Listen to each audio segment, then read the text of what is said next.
Good evening, everyone. I'm Riley King, and welcome to the Riley King Newscast right here on the Riley King Network. Let's begin. First up, New Hampshire joining Supreme Court fight over internet sales tax.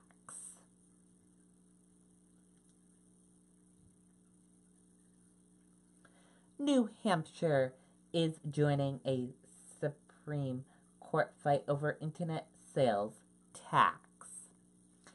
At issue is whether a state can require those taxes from a company that doesn't have a physical presence in the state.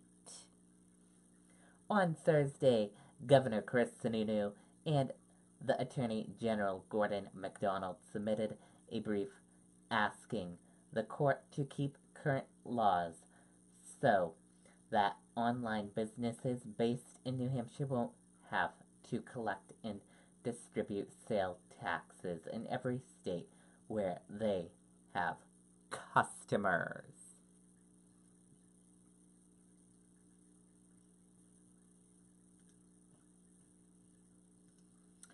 Big Papi makes a statement with pre-game attire.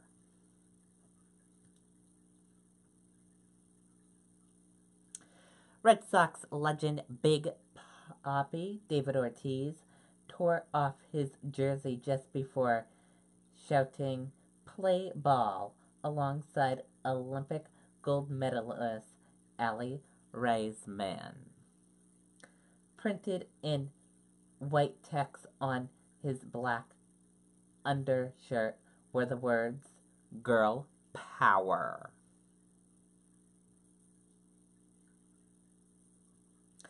Big Papi and the Red Sox were honoring Reisman for her brave testimony about the abuse she suffered at the hands of a U.S. gymnast team doctor and her outspoken advocacy to end sexual abuse in sports. The Red Sox acknowledged Reisman for her inspiring demonstration of courage this winter.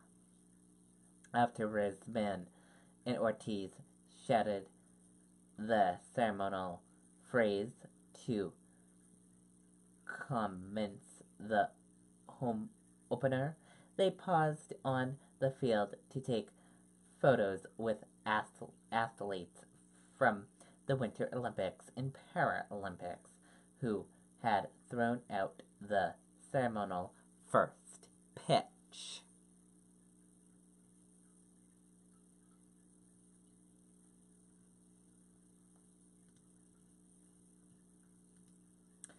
City of Portland sues opioid manufacturers, distributors.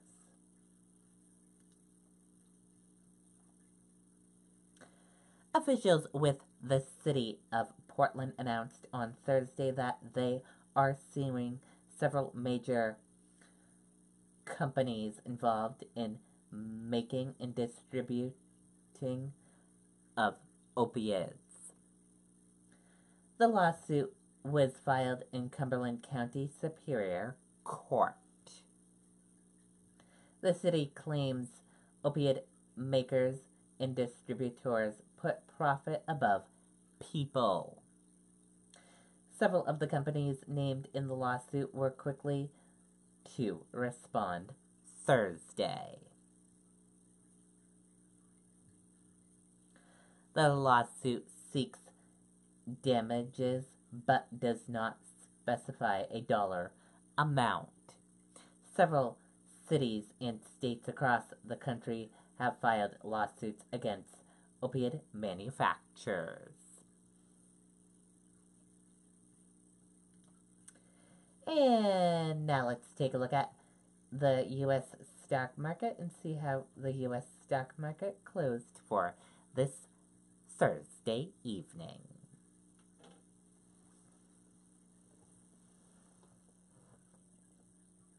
And here's a look at that U.S. stock market for you right now.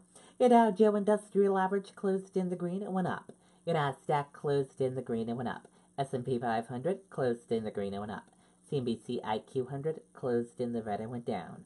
Gold closed in the red and went down. Oil closed in the green and went up. US 10-year closed in the green and went up. Euro/USD closed in the green and went up. And VIX closed in the red and went down.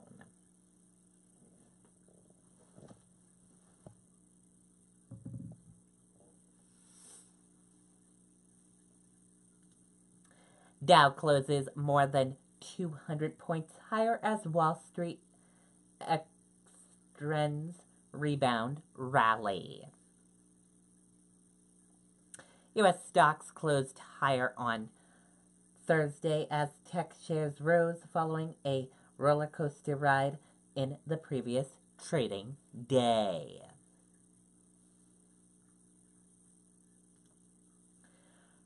Trump expresses confidence in Putin despite criticism over living arrangements.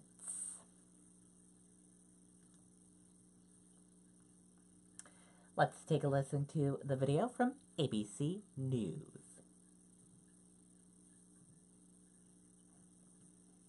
Rescue George. He was 2 years old. Something happened. He's not the only one. We have to save him. What could possibly go wrong? George! Rampage, rated PG-13. An embattled member of the Trump administration, Scott Pruitt, the head of the EPA, is under fire, but he's fighting back, trying to defend himself as he faces mounting pressure to resign. ABC's Mary Bruce is on the story for us this morning. Good morning, Mary.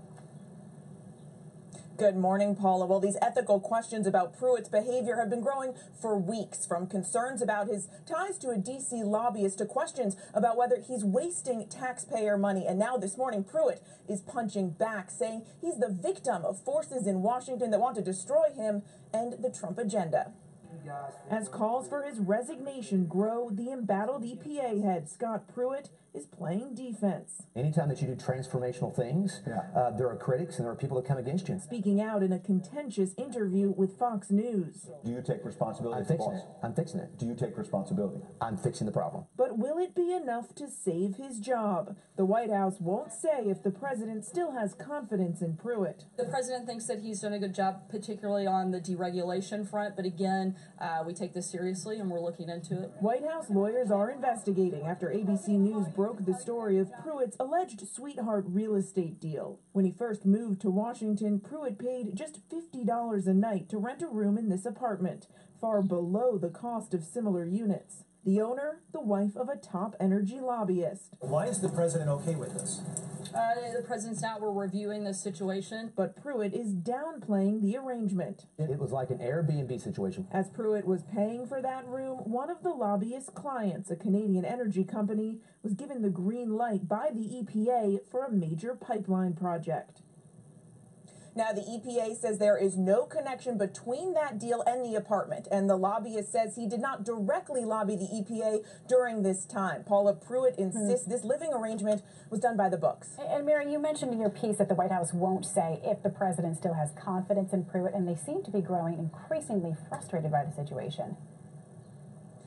Yeah, Paula, while publicly the White House is offering its lukewarm support for Pruitt, privately, sources tell us the president is frustrated by all of this controversy. And we know that his chief of staff called Pruitt reportedly to tell him that these negative headlines have got to stop, and demanding to know if there are any more shoes to drop. Paula? And just one more distraction for the administration. Mary, thanks for reporting.